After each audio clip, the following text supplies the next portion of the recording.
Hello everybody, welcome back to my channel. So myself Khushboo. आज जो हम start करने जा रहे हैं वो फोटोसिंथेसिस हाई प्लांट्स की क्वेश्चंस हैं। जैसे कि आप लोगों की रिक्वेस्ट थी कि क्वेश्चंस भी साथ साथ लेके आओ, ठीक है। हालांकि मैंने अपनी कुछ जो पुरानी वीडियोस हैं, जो फोटोसिंथेसिस की जो मैंने रिसेंट वीडियोस डाली थी, उनके अंदर मैंने लास्ट में क्वेश्चंस भी कराए थे। बट आज जो सेशन होगा वो एंटायरली डेडिकेटेड होगा सिर्फ और सिर्फ क्वेश्चंस के लिए। क्वेश्चंस भी एमसीक्यू की फॉर्म में नहीं होंगे, मैं आपको पहले अवेयर कर देती हूँ। क्वेश्चंस ऐसे होंगे कि आपका चैप्टर पूरा दोबारे इंपॉर्टेंट टॉपिक्स जो चैप्टर्स के हैं वो रिकॉल हो सके, है ना। तो आज हम अपने क्लास को स्टार्ट करते हैं एक अच्छे से कोट के साथ। उसके बाद हम अपने क्वेश्चंस की तरफ बढ़ते चलेंगे। तो फर्स्ट जो कोट है हमारा वो ये है कि believe in your self and your journey. Every step you take today brings you closer to your big dreams tomorrow. Let's enjoy our class. ठीक है, तो एक अच्छे से मूड के साथ अपनी क्लास को एंजॉय करते हैं। और सबसे अच्छी मैं ये कहूंगी आपको कि अगर हो सके, अगर जिन बच्चों ने ये चैप्टर रिवाइज कर लिया है तो हो सके उसे तो बिना देखे, क्वेश्चंस को बिना देखे सॉल्व करने की कोशिश करना और अपने माइंड में रिकॉल करने की कोशिश करना उस कॉन्सेप्ट्स को, ताकि आपको वो जो चैप्टर है वो पूरा ढंग से अच्छी तरीके से आ जाए, है ना। अगर देख के करोगे तो आपको ही दिक्कत होगी। मैं ये नहीं कह रही, अगर आपको नहीं आता ना तो आप देख के करो, ठीक है, पर एफर्ट्स करो, अपने अपने अकॉर्डिंग पूरे एफर्ट्स करो। अगर आता है, आपको लगता है कि हाँ आपको चैप्टर वो आता है, तो आप बिना देखे करो और उसके बाद देखो कि कहाँ आप गलती कर रहे हो।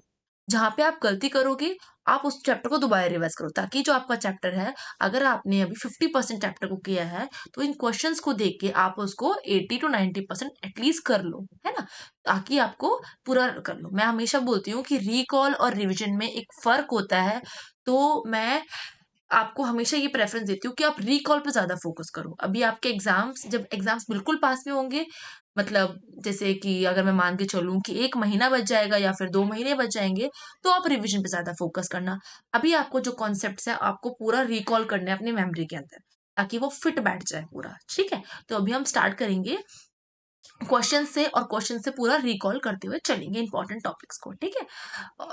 चलो तो स्टार्ट करते हैं। फर्स्ट क्वेश्चन जो हमारा आज का है वो क्वेश्चन है कि enzymatic reactions occurs in stoma, ठीक है, यस और नो, ट्रू या फॉल्स।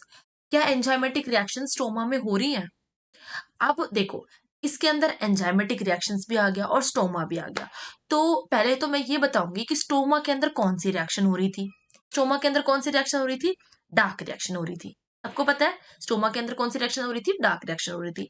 अब डार्क रिएक्शन को हमने क्या बोला था? कैल्विन साइकिल भी बोला था, C3 साइकिल भी बोला था, है ना, कैल्विन बेंजल साइकिल भी बोला था।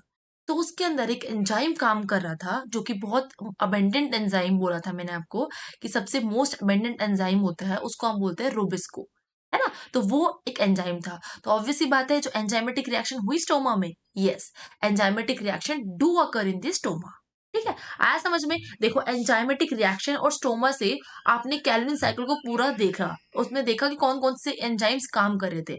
एंजाइम क्या काम कर रहा था? रूबिस्को काम कर रहा था। तो ये क्या ट्रू स्टेटमेंट होगी? हाँ, ये ट्रू स्टेटमेंट होगी, ठीक है। तो प्रयास करेंगे।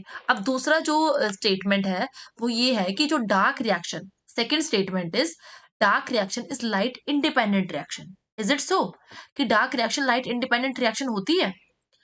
Dark reaction light independent reaction होती है अगर मैं कहूं तो? देखो, डार्क रिएक्शन हमेशा डिपेंड करती है किसके ऊपर?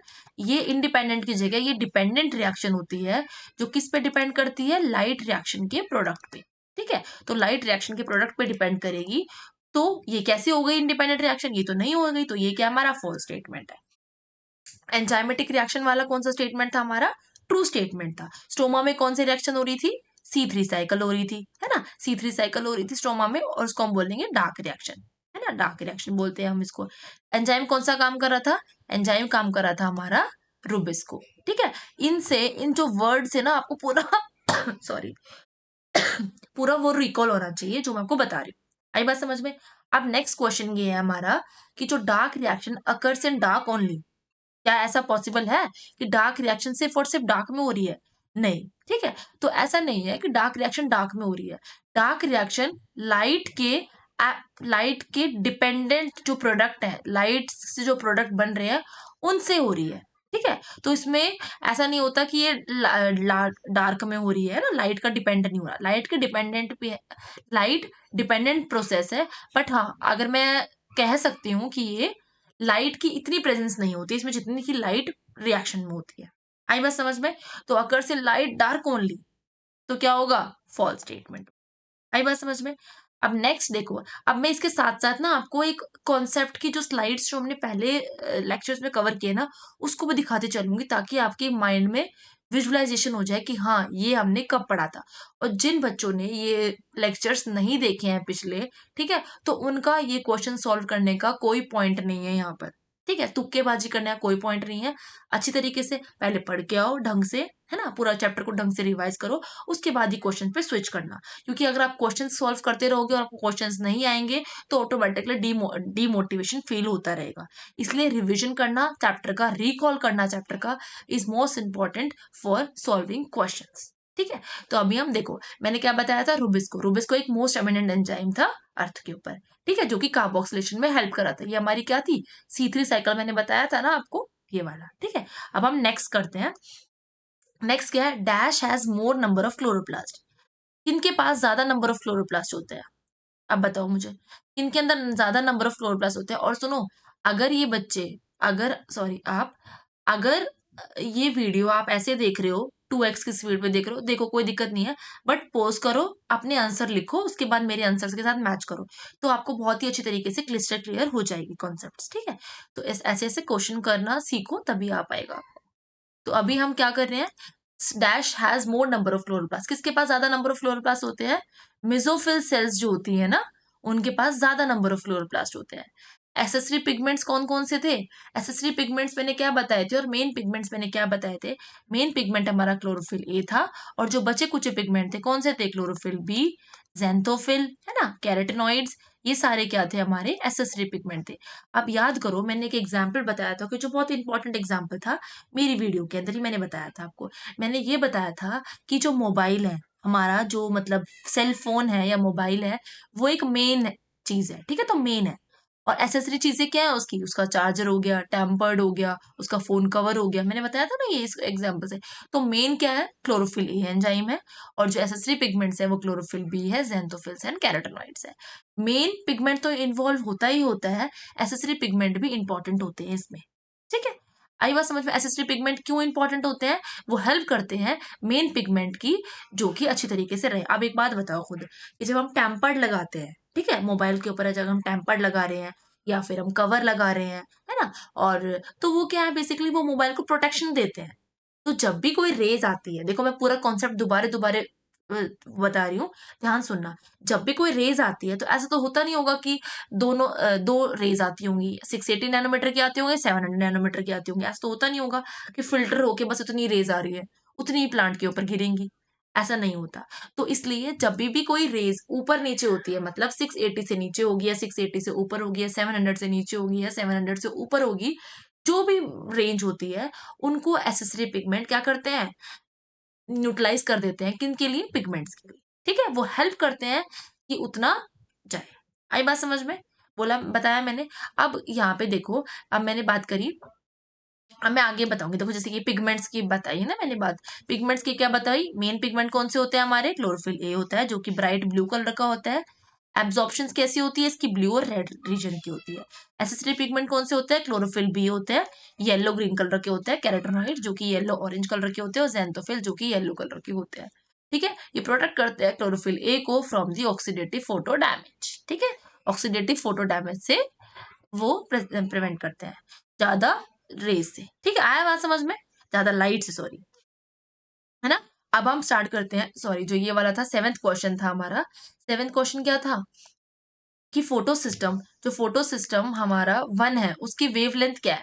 फोटो सिस्टम वन की वेवलेंथ हमारी क्या थी? 700 नैनोमीटर। टू की क्या थी? 680 नैनोमीटर। ठीक है। ये आपको लर्न करना है, ये पूरा डाटा है। Splitting of water is associated in which photo system?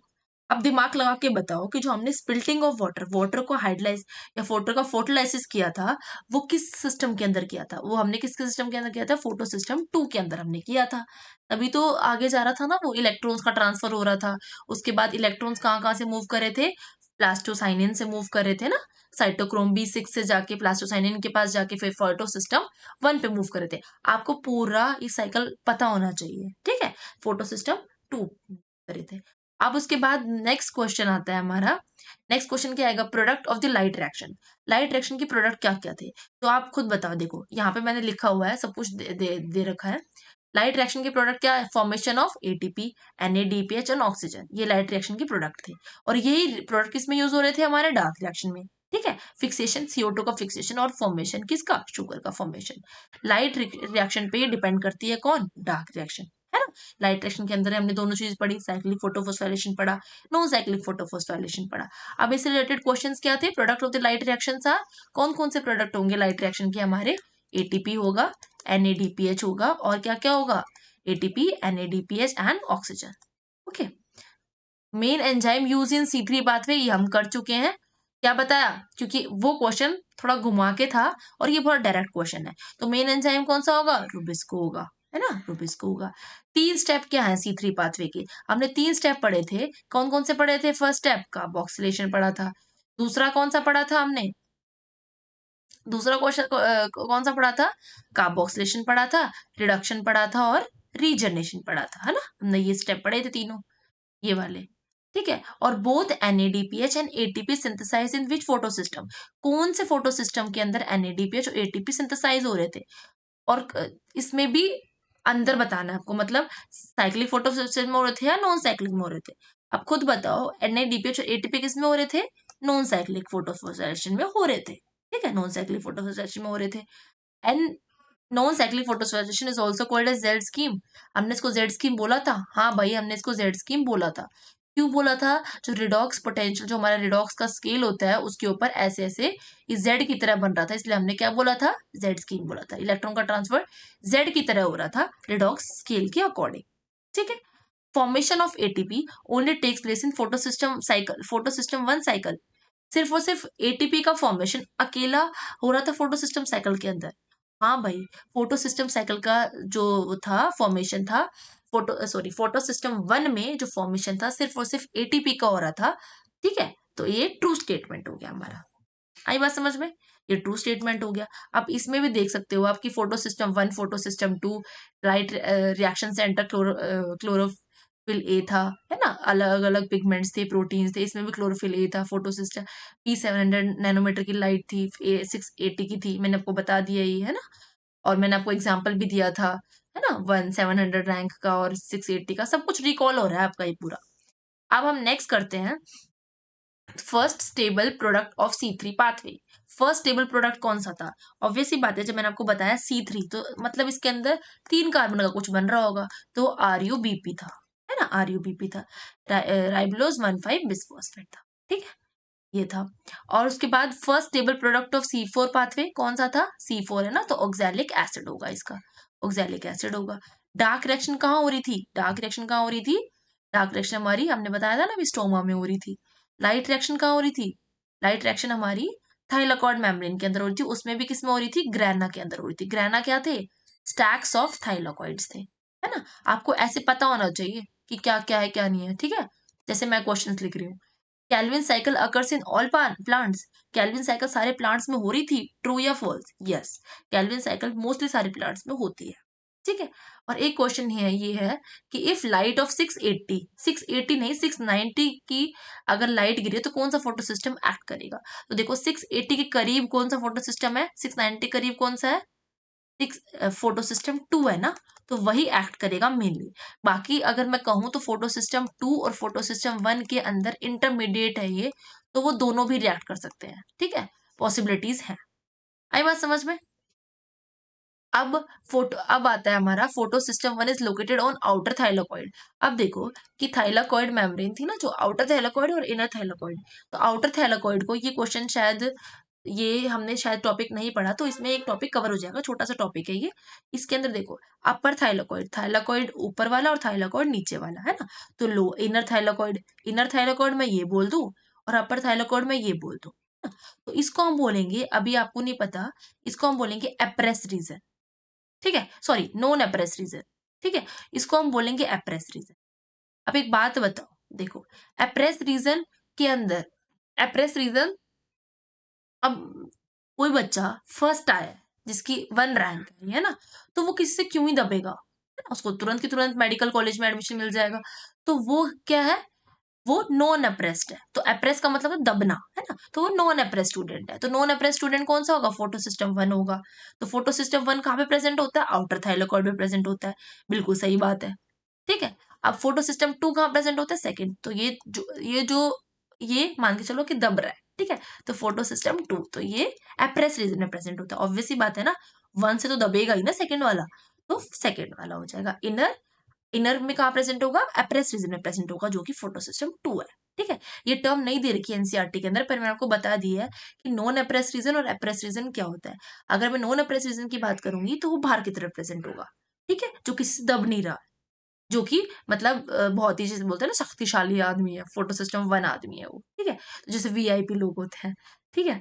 तो अब जो एप्रेस रीजन होगा वो हमारे मिडिल क्लास सेकंड क्लास लोग होंगे, ठीक है, जो दबते होंगे। किससे दबते हैं, जो कि सरकार से दबते हैं, ऐसे मान के चलो आप, ठीक है। लर्न करने के तरीका है और कुछ नहीं है, फालतू में इसका वो मत बना देना issue. Bundle sheath cells is impermeable to the gaseous exchange, ठीक है। तो gaseous exchange, bundle sheath cell जो थी हमारी वो इम्परमियस थी गैशियस एक्सचेंज से, बिल्कुल सही बात है ये। हाँ, ना ही कोई चीज अंदर आने देती है, ना ही कोई चीज बाहर जाने देती है। तो ये क्या है, हमारी इम्परमियस है, ठीक है। तो मतलब बहुत ही टाइटली पैक्ड होते हैं ये, है ना। तो ये कोई भी नहीं आने देती, ना अंदर जाने देती ना बाहर जाने देती। तो ऑब्वियसली बात है, ट्रू स्टेटमेंट हो गया ये भी। अब example of C3 plant and C4 plant. Example C3 plant के एग्जाम्पल्स क्या क्या थे, क्या था, टोमेटो था और पपाया था, है ना। टोमेटो था, पपाया था। C4 प्लांट का एग्जाम्पल क्या था, मेज था, शुगर केन था और सोरगम था, है ना। ये सब एग्जाम्पल्स याद करने पड़ेंगे आपको, ठीक है। अब आता है हमारा नेक्स्ट क्वेश्चन, नेक्स्ट, जो कि है organelles involve in photo respiration. अब एक बात बताओ, फोटो रेस्पिरेशन को हमने क्या बोला था, C2 साइकिल बोला था। Sorry, extremely sorry. Photo system को हमने C2 साइकिल बोला था, ठीक है। तो फोटो सिस्टम 2 को हमने C2 साइकिल बोला था। इसके अंदर हमने 3 ऑर्गेनेलिज पढ़े थे। याद है आपको, मैंने क्या बताया था, CPM। ना मुझे केमिस्ट्री आती, ना मुझे फिजिक्स आती, और ना मुझे मैथ्स आती, है ना। ना मुझे केमिस्ट्री आती, ना मुझे फिजिक्स आती, ना मैथ्स आती। तो सबसे पहले कैसे वो होगा, क्लोरोप्लास्ट। फिर क्या आता है, पेरोक्सिसोम, है ना, ये पढ़े थे हमने। फिर क्या आता है हमारा, माइटोकॉन्ड्रिया। सीक्वेंस इसकी यही होती है ना, सीक्वेंस यही होती है, CPM। Rubisco bind with CO2 with cycle run. अगर CO2 से बाइंड हो जाता है रुबिस्को, तो कौन साइकिल अगर होती है, ऑब्वियसली बात है C3 साइकिल हो जाएगी। अगर O2 से बाइंड हो जाएगा तो कौन साइकिल होगी, C2 साइकिल होगी, जो कि एक वेस्टफुल साइकिल है, जिसको हम क्या बोलते हैं, फोटो रेस्पिरेशन, ठीक है। आपको पूरा पता चल गया ना, ये C3 C4 C2 सारी साइकिल्स आ गई इनके अंदर, जितने भी क्वेश्चंस मैंने अभी कराए हैं आपको। C4 plant shows photo respiration, क्या वो शो करता है फोटो रेस्पिरेशन, नहीं करता भाई, नहीं करता, ठीक है। फोटो रेस्पिरेशन नहीं करता। सबसे मोस्ट स्टेबल जो प्लांट होता है वो कौन सा होता है, C4 प्लांट होता है। Which plant shows cross anatomy. Cross anatomy हमने पढ़ा था, अरेंजमेंट किसकी, सेल्स की अरेंजमेंट हमने पढ़ी थी ना, क्रांस एनाटॉमी की सेल्स की अरेंजमेंट पढ़ी थी हमने। तो वो कौन शो करा था, C4 प्लांट शो करे थे, जिनके अंदर बाद में मॉडिफिकेशन आया था आफ्टर C2 प्लांट्स, ठीक है। तो मैं आपको दिखा भी देती हूँ, बाकी आपका जो डाउट होगा, मतलब थोड़ा बहुत अगर कोई भूल भी रहा होगा तो उसको याद होगा, ठीक है। तो हम कैसे बात कर रहे थे, हम ये बात कर रहे थे कि जो क्रांस एनाटॉमी होती है वो कौन शो करता है। देखो, क्रांस एनाटॉमी कौन शो कर रहा था, C4 प्लांट शो कर रहे थे, जो कि अरेंजमेंट था डिफरेंट सेल्स का, है ना, ये बताया। इसके अंदर मेसोफिल सेल्स थी, वेस्कुलर टिश्यूज थे, बंडल शीट सेल थी। बंडल शीट सेल्स में मैंने यहाँ पे बताया था आपको कि बहुत ही इम्परमियस होते हैं, किसके लिए, गैशियस एक्सचेंज के लिए। आई बात समझ में, ये बताया था मैंने आपको। और मैंने ये भी बताया था कि इसके अंदर क्लोरोप्लास्ट ज्यादा होता है, तभी मैंने बताया ना, क्लोरोप्लास्ट ज्यादा किस में होता है, मेसोफिल सेल्स में होता है, बंडल शीट सेल्स में, ठीक है, ये बताया था। इसके अंदर एटीपी का फॉर्मेशन नहीं होता, NADP photo reduction, photo respiration नहीं होता। आई बात समझ में। ये पूरा आपकी C2 cycle, C3 cycle, light reaction, है ना, डार्क रिएक्शन, और डार्क रिएक्शन में C3 साइकिल आ गई, C4 साइकिल, C2 साइकिल, जितना भी इंपॉर्टेंट साइकिल्स थी ना वो मैंने यहाँ पे पूरा कवर करा दिया है, ठीक है। तो जितने भी इंपॉर्टेंट टॉपिक्स थे उनको हमने पूरे को दोबारा रिकॉल भी कर लिया है।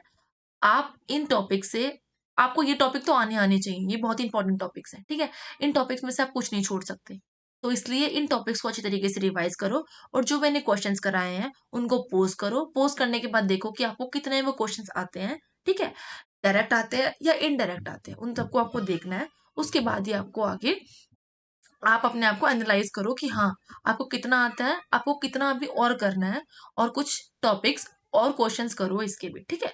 और जितने आप क्वेश्चंस करोगे आपके लिए इंपॉर्टेंट होंगे, है ना। तो हमेशा डिपेंड मत रहो कि टीचर ही सब कुछ कराएगा, टीचर ही आपको नोट्स बना के दे देगा, टीचर ही क्वेश्चंस कर देंगे, टीचर, हर चीज पे डिपेंडेंट नहीं होना चाहिए, ठीक है। कुछ एफर्ट्स अपनी तरफ से भी करो, हाँ, टीचर भी करेगा एफर्ट्स आपके लिए, पर ज्यादा एफर्ट्स आपको करने हैं नंबर लाने के लिए, ठीक है।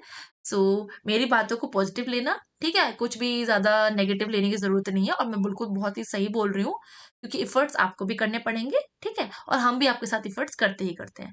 तो इसलिए अपने क्वेश्चंस को ढंग से, मैं हमेशा ये बात बोलती हूँ अपनी वीडियो के अंदर, जितना टाइम रिविजन को दे रहे हो उतना टाइम ही क्वेश्चंस को दो, ताकि आप क्वेश्चन से एनालाइज कर पाओ अपने आप की परफॉर्मेंस को, अपनी परफॉर्मेंस को, ठीक है। और जितना टाइम बायो को दे रहे हो उससे ज्यादा टाइम, ठीक है, केमिस्ट्री को भी दो, फिजिक्स को भी दो, क्योंकि वो भी इक्वली इंपॉर्टेंट है आपकी सिलेक्शन प्रोसेस में, ठीक है। So thank you very much. अगर आपको ये वीडियो अच्छी लगी हो तो लाइक करें, शेयर करें, सब्सक्राइब करें अपने दोस्तों के साथ। और टिल देन मैं नेक्स्ट वीडियो के अंदर कोशिश ये करूंगी कि कोई अच्छा टॉपिक लाओ, जिससे, या फिर एनसीईआरटी की इस बार रीडिंग लाऊंगी मैं, ठीक है, ताकि आपको पता चले कि एनसीईआरटी, क्योंकि देखो लास्ट में ना ज्यादातर बच्चे, या फिर मैं ये कहूंगी ज्यादातर जो स्टूडेंट्स हैं वो एनसीईआरटी पे फोकस करते हैं, एनसीईआरटी की रीडिंग पे फोकस करते हैं, है ना। नोट्स भी नहीं देख पाते हैं, ये भी नहीं पाते, क्योंकि एनसीईआरटी की छोटी छोटी चीजें सी होती है ना जो बहुत ही ज्यादा इंपॉर्टेंट होती है। एनसीईआरटी को पढ़ना भी जरूरी है साथ साथ, क्योंकि एग्जाम एनसीईआरटी के पॉइंट ऑफ व्यू से ही आता है, और बहुत छोटे छोटे टॉपिक्स जो आपने मतलब कभी नोट्स में स्किप भी हो जाते हैं, तो एनसीईआरटी पढ़ना बहुत जरूरी है। तो एनसीईआरटी को भी एनसीईआरटी की रीडिंग में मैं लेती आऊंगी, ठीक है। कुछ ऐसे टॉपिक्स होते हैं ना जो बहुत ही ज्यादा मतलब नोट्स बेस्ड नहीं होते, जिनके लिए एनसीईआरटी की रीडिंग की काफी होती है, मैं ऐसे टॉपिक्स लाऊंगी अब, ठीक है। तो thank you very much again, bye bye, take care.